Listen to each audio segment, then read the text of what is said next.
sometimes, like the poor, God seems to get the blame for everything. Do you know that God even got the blame for destroying my neighbour's furniture? It's true.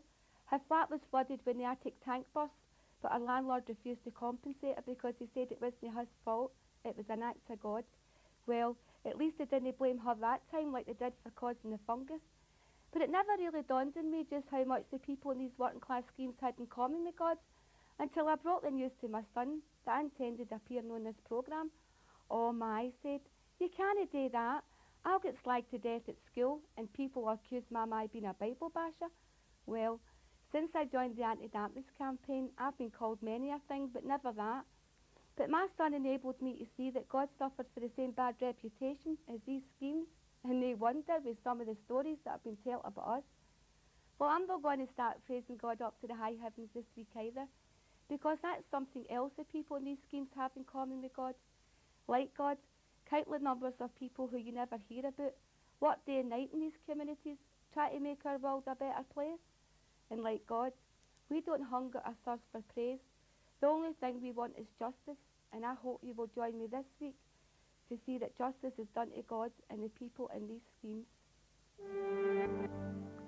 I never understood the wonderful story of God's creation until the fungus family came to live with me in the Wains. Oh, I knew it was the nature of the vine to produce grapes, but I never thought it was the nature of our house to grow moulds until my life became a battle for survival between my family and the fungus family.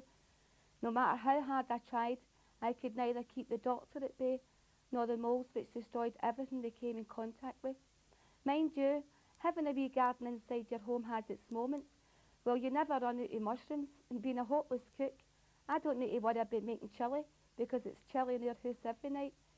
But the fungus proved to be more resilient than me, and I reached the stage where I just wanted to go to sleep and never wake up again because I felt so powerless to change our cruel reality. Fortunately, my spirit refused to roll over and play dead. Instead, it enabled me to see things which were way beyond my understanding at the time.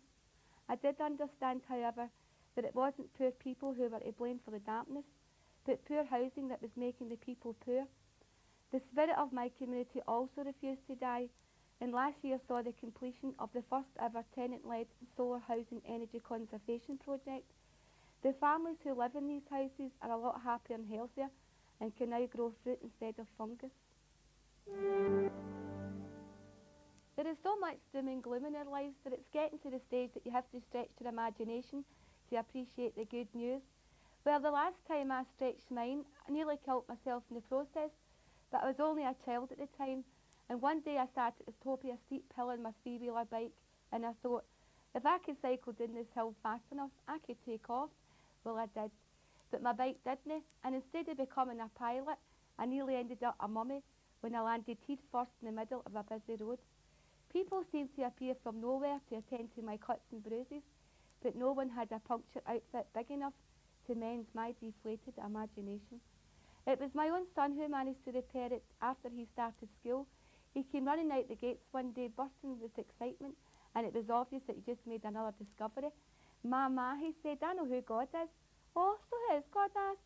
"You're God, Ma." "I'm God? Who on earth told you that?" "My teacher told me." "Your teacher told you that I was God?" "No, Ma. My teacher told me that God was full of love and always understood and forgave people, and I just knew she was talking about my Ma." Well, as you can imagine, I cried that day because ever since I was a child, I always dreamed of being somebody, but never in my wildest dreams did I ever imagine that one day I'd be thanking God that that somebody was me. Recently I ran out of money to feed my hungry power cord meter, so I pressed the emergency button which allows you to borrow some light. But that night the lights conked out, plunging me and the Wains into darkness. I assumed there was a power cut, so I phoned for the emergency electrician, and I was mortified when he came out and told me that it was my own fault. But I argued that there was still some money left on the emergency. Henny said, "You're not supposed to live after the emergency. You're only supposed to use it like tonight when it is an emergency." Somehow I sensed that he understood that every day of our lives had become an emergency, because he was a typical working class comedian, and he left saying, "Don't worry about it, Hen, the telly's rubbish tonight anyway." Well, before I'd time to bliss myself, the Wains had made a bed up for us on the living room floor, and almost as soon as I lit the candle, they were fast asleep. I nearly found myself thanking God for the rare moment of tranquillity, but remembered that God wasn't to blame for our darkness. Instead, as I watched the flame flicker in the dark, I thank God for giving me the power to see and value all the things in life which money can't buy, like the priceless love of my family, friends and neighbours. And I also thank God for the stranger who brightened up my moments of darkness and whose kindness made me realise that see once God switches on the light, no power on this earth can ever cut God's lights off. I was asked to climb Ben Lomond in aid of a charity for the blind. It was a lot easier than I imagined, but then I was surrounded by people who all shared the same vision and gave each other encouragement to climb to the top.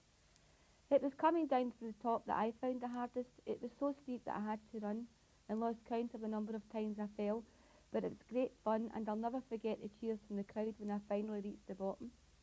Since becoming a mother, however, I've had to join my community struggle to climb a different kind of mountain, not to raise money for charity, but to show charity and to try and aid the sighted people who are blind to open their eyes and see that poverty is neither the fault of God nor the poor, but a blindness created by the rich and the powerful.